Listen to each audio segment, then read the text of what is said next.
یعنی ئێستا بۆ خۆمان پێ دەڵێم ئەمە ژمارێکی زۆرمان لێرە بوون بەشێکی زۆریان کۆچ کرد بۆ هەولێر و عەنکاوە ئێستا لە هەولێر عەنکاوەشنە بەسێکی زۆریان کۆچ کردیە بۆ دەروی وڵات.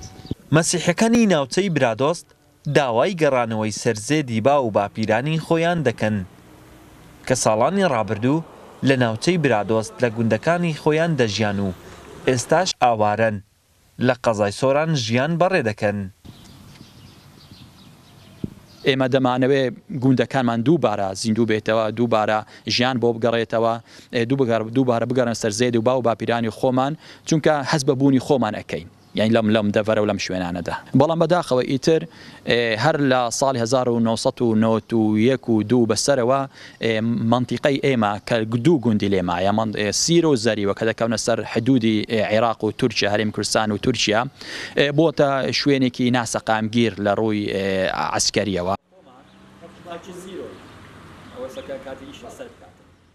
مەسیحیەکان داواکارن پڕۆژەی خزمەتگوزاریان بۆ ئەنجام بدرێت بە تایبەتی لە گوندەکانی سیرۆ و زەروە لە سنووری برادۆست کە تاکو ئێستا گوندەکانیان بە خاپووری ماونەتەوە. لە ناوچەی مێرگەسۆر بەشێک لە خزمەتگوزاری بۆ دێهاتە مەسیحی نشینەکان جێبەجێ کراون، بەڵام تاکو ئێستا بەشێکی زۆریش نەگەڕاونەتەوە سەر گوند و دێهاتەکانیان.